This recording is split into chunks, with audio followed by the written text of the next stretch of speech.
संशोधन प्रस्ताव की विधेयक की धारा 99 में खेल, संस्कृति और अन्य पाठ्येतर गतिविधियों शब्दों के पश्चात निम्नलिखित शब्द जोड़े जाएं तथा ऐसी गतिविधियों में भाग लेने वाले विद्यार्थियों के चयन की प्रक्रिया निष्पक्ष, पारदर्शी और योग्यता आधारित होगी। इस संशोधन का उद्देश्य खेलकूद एवं पाठ्येतर गतिविधियों में चयन प्रक्रिया को निष्पक्ष और पारदर्शी बनाना है। और इसमें समुचित विधेयक में ध्यान रखा गया है और हम यह आश्वस्त करते हैं सदन को कि निष्पक्ष, पारदर्शी और योग्यता आधारित प्रक्रिया का अनुपालन होगा, इसलिए इसमें संशोधन की आवश्यकता है। धारा 94(1) की विधेयक की धारा 94 की उपधारा 1 में राज्य सरकार की आरक्षण नीति के अधीन रहते हुए शब्दों के पश्चात निम्नलिखित शब्द जोड़े जाएं तथा यह सुनिश्चित किया जाएगा कि प्रवेश प्रक्रिया पूर्णतः पारदर्शी, योग्यता आधारित एवं निर्धारित समय सारणी के अनुसार संचालित हो तथा प्रवेश से संबंधित सभी नियम, पात्रता शर्तें एवं प्रक्रिया शैक्षणिक सत्र प्रारंभ होने के पूर्व विश्वविद्यालय की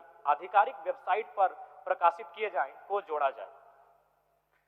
प्रश्न यह है कि विधेयक के खंड 94 के उपखंड 1 की प्रथम पंक्ति के शब्द हुए तथा शब्द विश्वविद्यालय के मध्य तथा यह सुनिश्चित किया जाएगा कि प्रवेश प्रक्रिया पूर्णतः पारदर्शी, योग्यता आधारित एवं निर्धारित समय सारणी के अनुसार संचालित हो तथा प्रवेश से संबंधित सभी नियम, पात्रता शर्तें एवं प्रक्रिया शैक्षणिक सत्र प्रारंभ होने से पूर्व विश्वविद्यालय के आधिकारिक वेबसाइट पर प्रकाशित की जाए को जोड़ा जाए।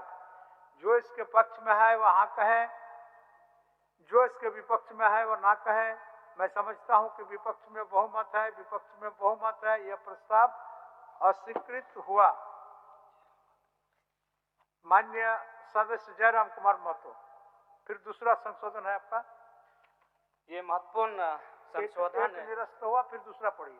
जी, दूसरा ही मैं पढ़ रहा हूँ। दूसरा पढ़िए। ये महत्वपूर्ण संशोधन है। मैं सबसे पहले माननीय मंत्री जी निसंदेह योग्य हैं, काबिल हैं, बहुत बारीकी से चीज़ों को समझते हैं, लेकिन वो आज से 25 साल पहले छात्र जीवन में होंगे। और मैं आपको बताना चाहूँगा, मैं अभी छात्र जीवन में हूँ। मैं विनोद बिहारी महतो विश्वविद्यालय से PhD का शोधार्थी हूँ। और मेरा ये जो संशोधन है अध्यक्ष महोदय, मैंने जो कहा है कि विधेयक की धारा 94 की उपधारा 2 के अंत में निम्नलिखित शब्द जोड़े जाए, परंतु ऐसा कोई भी निर्णय संबंधित विद्यार्थियों को लिखित कारणों सहित सूचित किया जाएगा तथा उसे अपील का अवसर प्रदान किया जाएगा। महोदय, मेरा इसमें निजी विचार ये है, क्योंकि विश्वविद्यालय एक ऐसा जगह है जहां राजनीति होती है और भारत देश में केवल विश्वविद्यालय के जो प्रोफेसर है वो चुनाव भी लड़ सकते हैं, ऐसा नियम है, जैसा मुझे जानकारी है। तो वहां कहीं ना कहीं राजनीति होती है, राजनीतिक कारण होते हैं और राजनीतिक विचारधाराएं भी आपसी टकराहट के तौर पर देखी जाती है। तो मुझे लगता है कि अगर प्राधिकारी, चूंकि इसमें है कि इसके अतिरिक्त अनुशासन बनाए रखने हेतु संबंधित प्राधिकारी को किसी भी शैक्षणिक सत्र के प्रवेश बिंदु को छोड़कर किसी विद्यार्थी का नामांकन अस्वीकार करने की शक्ति होगी।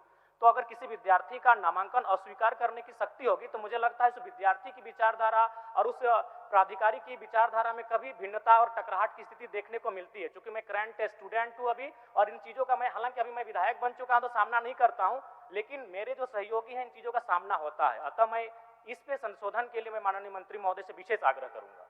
माननीय मंत्री जी। माननीय अध्यक्ष महोदय, माननीय सदस्य ने जो कहा 25 साल नहीं 30 साल हो गया, मैंने पढ़ाई लिखाई कॉलेज आउटडेटेड। हाँ 30 साल हो गया। लेकिन मान्यवर VC नियुक्त करने के लिए UGC की गाइडलाइन में है कि 10 साल का प्रोफेसरशिप होना चाहिए और 10 साल का प्रोफेसरशिप करने के लिए आदमी की न्यूनतम आयु जो होती है 55 साल हो जाती है। तो हम लोग 30 साल वाले लोग अब प्रोफेसर बन गए हैं, इसलिए छात्रों की तकलीफों को बेहतर समझते हैं। मान्यवर, विधेयक के खंड 94 उपखंड 1 के अनुसार राज्य सरकार परीक्षा एवं परीक्षा संबंधित अन्य विषयों के लिए नियम तैयार करेगी।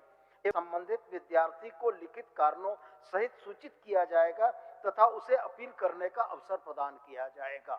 हम उसको सूचित भी कर रहे हैं, अपील का अधिकार भी दे रहे हैं, अतः मान्यवर इसमें संशोधन की आवश्यकता नहीं। माननीय सुरेश जी, आपका संशोधन प्रस्तुत नहीं है, आप सूचना के तौर पर कुछ बोलना चाहते तो बोलिए। जी अध्यक्ष महोदय, आप प्रस्तुत करेंगे। जी मान्यवर, कि विधेयक की धारा 95 में छात्र शिकायत निवारण समिति द्वारा किया जाएगा शब्दों के पश्चात निम्नलिखित शब्द जोड़े जाएं तथा ऐसी समिति प्राप्त शिकायत का निपटारा यथासंभव 30 दिनों की अवधि के भीतर करेगी और अपने निर्णय का कारण लिखित रूप में अभिलेखित करेगी। इस संशोधन का उद्देश्य प्रवेश से संबंधित विवादों का समयबद्ध और पारदर्शी निपटान सुनिश्चित करना है। प्रभारी मंत्री। विधेयक के खंड 95 में यह वर्णित है कि प्रवेश से संबंधित सभी विवादों का निपटारा खंड 100 के अनुसार छात्र शिकायत निवारण समिति द्वारा किया जाएगा। खंड 100 की उपखंड 1 में यह वर्णित है कि छात्र शिकायत निवारण समिति की कार्य प्रणाली विश्वविद्यालय अनुदान आयोग छात्र शिकायत निवारण विनियम 2023 या वर्तमान में प्रवृत्त किसी अन्य विनियम के प्रावधानों के अनुसार निर्धारित किया जाएगा।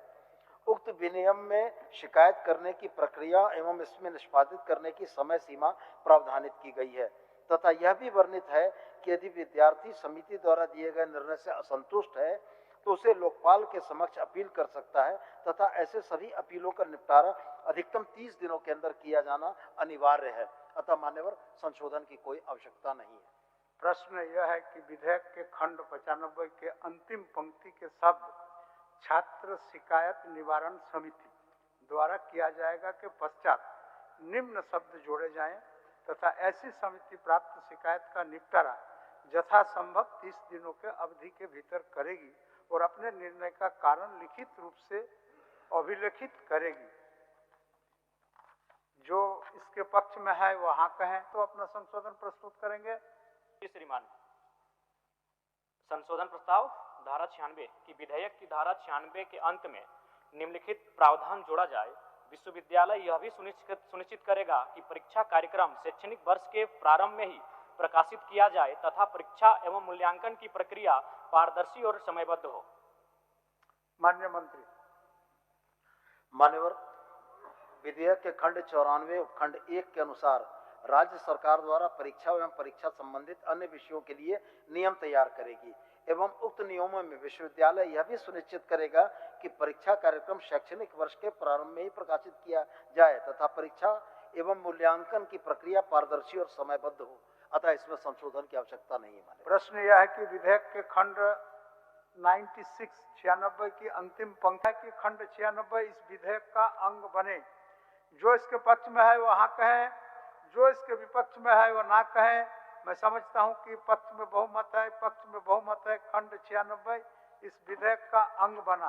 खंड 97 में 97 में 2 संशोधन है। क्या माननीय सदस्य श्री जयराम कुमार महतो अपना संशोधन प्रस्तुत करेंगे? जी महाशय। संशोधन प्रस्ताव की विधेयक की धारा 97 में 45 दिन शब्दों के स्थान पर 30 दिन शब्द प्रतिस्थापित किया जाए। इसका कारण यह है कि अभी सेमेस्टर सिस्टम में हमें लगता है कभी कभी 2 महीना 3 महीना में एग्जाम हो जाता है, तो 45 दिन काफी लंबा समय लग रहा है। ये मेरा निजी अनुभव है, इसीलिए मैं आसन के माध्यम से संशोधन में माननीय मंत्री महोदय से आग्रह करूंगा कम से कम इस पर विचार करें संशोधन पर और उसे 30 दिन किया जाए।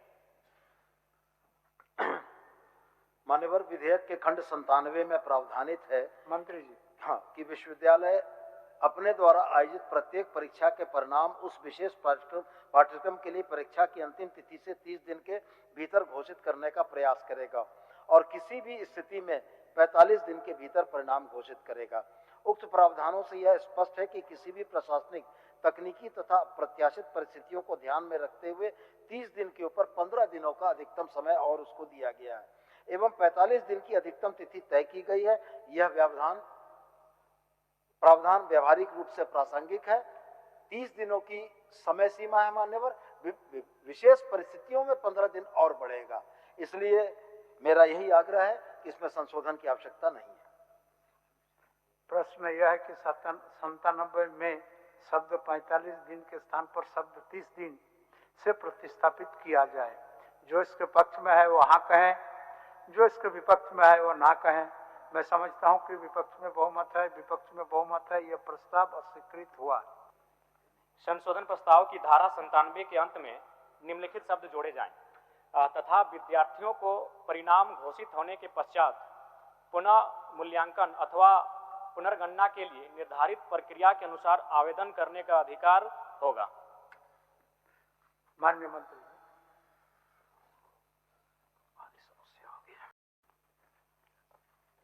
की धारा 97 के अंत में निम्नलिखित शब्द जोड़े जाएं तथा विद्यार्थियों को परिणाम घोषित होने के पश्चात पुनर्मूल्यांकन अथवा पुनर्गणना के लिए निर्धारित प्रक्रिया के अनुसार आवेदन करने का अधिकार होगा।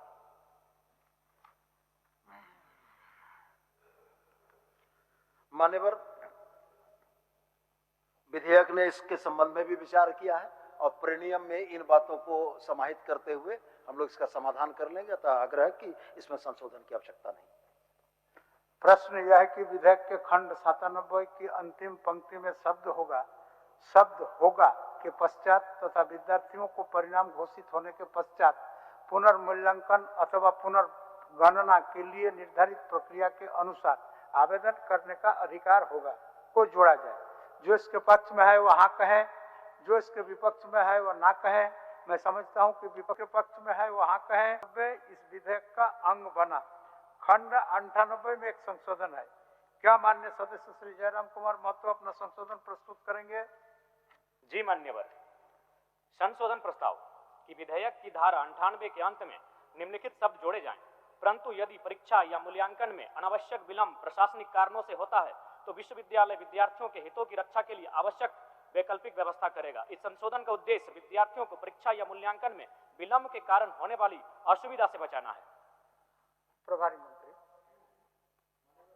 जनहित से जुड़ा हुआ विषय है और यदि विलंब माननीय प्रशासनिक मंत्री जी, किसी विधेयक में जितना संशोधन आए और जितना उस पर चर्चा हो वो विधेयक उतना ही ताकतवर होता है। जी माननीय मंत्री, ये जनहित से जुड़ा हुआ विषय है और मैं बिल्कुल सदन को यह आश्वस्त करता हूं कि एक्ट तो पास होगा, लेकिन विश्वविद्यालय की गलती या प्रशासनिक कारणों से यदि विलंब होता है तो वैसी स्थिति में प्रेनियम में इसको लाकर हम विद्यार्थियों के हितों की समीक्षा करेंगे। इसलिए मेरा आग्रह है कि संशोधन की आवश्यकता नहीं है।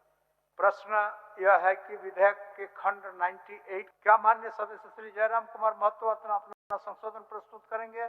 जी महानुभाव, संशोधन प्रस्ताव कि विधेयक की धारा 99 में खेल, संस्कृति और अन्य पाठ्येतर गतिविधियों शब्दों के पश्चात निम्नलिखित शब्द जोड़े जाएं तथा ऐसी गतिविधियों में भाग लेने वाले विद्यार्थियों के चयन की प्रक्रिया निष्पक्ष, पारदर्शी और योग्यता आधारित होगी। इस संशोधन का उद्देश्य खेलकूद एवं पाठ्येतर गतिविधियों में चयन प्रक्रिया को निष्पक्ष और पारदर्शी बनाना है।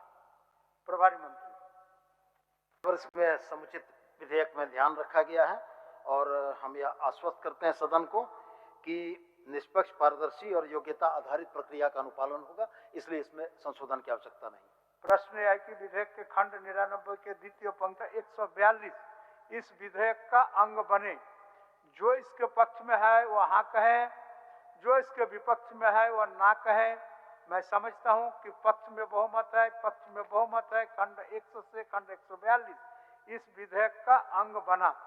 खंड 143 में एक संशोधन है। माननीय सदस्य श्री राज